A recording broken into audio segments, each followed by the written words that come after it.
Hello everyone. Welcome to Session 1 of LTEC 623, Digital Video Design. My name is Dan Hoffman, and I'll be your instructor this semester. My background is in instructional technology and media, and I've been involved in the field of education for many years. In fact, I've had the privilege of working with learners at every conceivable level from pre-K all the way to graduate school. Outside of teaching, my specialty is designing and researching digital learning environments. I've been involved with lots of projects that explore various aspects of teaching and learning in digital spaces, many of which have used video in different capacities to improve or expand the educational experience. So now that you know a little bit more about me, let's talk about the course. What is a course titled Digital Video Design all about? Well, as the name suggests, the course is going to be about video. But what is video? Video is an electronic medium for recording and displaying moving visual media. In this course, we'll use the term video inclusively, in the sense that it will include film, television, and images shown on a computer display. Now, as I suggested, video can include film, but film traditionally refers to motion pictures that are screened and watched in movie theaters. If we compare and contrast how video and film are typically watched, video productions are watched at home on a television, on a computer screen, or a smartphone, whereas films are traditionally watched in a darkened movie theater on a very large screen with high-quality surround sound audio. Now, despite ongoing technical convergence of video and film, there remain crucial differences between the two media in terms of their aesthetic principles, which we'll be talking about throughout the semester. Importantly, we're studying video in the context of a learning design and technology department that is housed in a college of education. For that reason, we're going to be thinking about video in the context of teaching and learning. More specifically, this semester we're going to examine the relationship between video and education from a number of different dimensions. For example, one dimension is going to involve settings. How has video in education been used in formal and informal settings? Another dimension is how learners are positioned relative to video. Are learners positioned as consumers of other people's videos? Or are they positioned as producers of their own videos? We'll also look at the differences in how students and teachers perceive and learn from video. Finally, we'll look at a communal dimension in which we explore how video is being used in education to create local and global communities. To help us explore video from all of these dimensions, we'll often refer to a number of guiding questions throughout the semester. These questions include: what has been the role and impact of video in education? How do people learn with, from, through video? Number 3, how can learning from video be supported? And number 4, what are the underlying principles and concepts of effective instructional videos? Of course, these guiding questions tie right into the learning objectives for the course. Our first learning objective is to have students understand, analyze, and evaluate how people learn with, from, and through video. And how are we going to do this? Well, we're going to study the affordances of video, in other words, the perceived and actual properties of video. We're going to examine its cognitive aspects, and we'll investigate the impact of video on engagement, attention, and emotion. Our second learning objective states that we will understand and apply various pedagogical approaches to teaching with and through video. How will we do this? Well, we're going to learn how video has been used successfully in various educational contexts. We'll see video used as anchors, as case studies, in problem-based learning and digital storytelling. Our third learning objective states that we will understand and apply the aesthetic and communicative principles of video design and production. How are we going to do this? Well, we're going to study applied media aesthetics, the process of examining media elements such as sound and lighting, how those elements interact, and how we react perceptually to those interacting elements. In addition, we're going to be learning about cinematography, for example, camera angles, cutting, and composition. And our fourth objective is we are going to experience creating original digital videos for instructional purposes.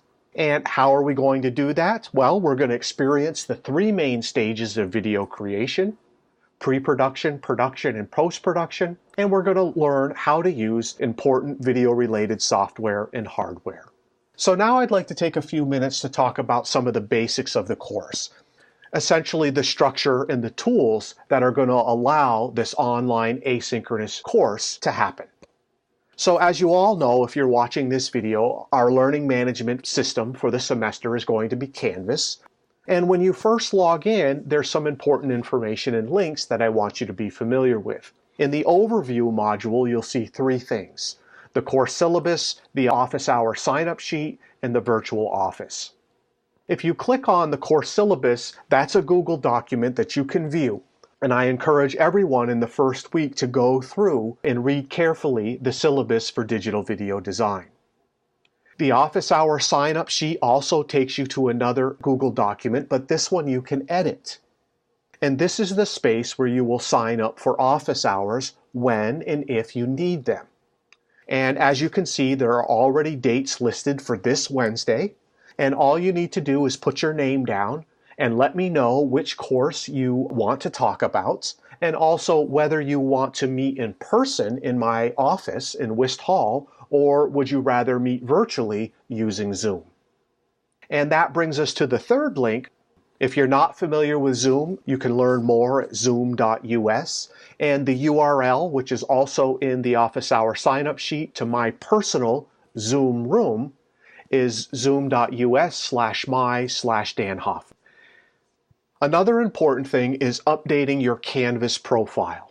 Now here's an example of a student from a previous class, and you'll notice in her profile she has some important information. First, you're going to notice she has a profile picture, and also she has her degree level, her degree program and year, and then there's a little bit of additional information about her background. This helps me as an instructor, as well as your classmates, get to know who's in the course and some of the previous experience that you're bringing to the context of LTEC 623.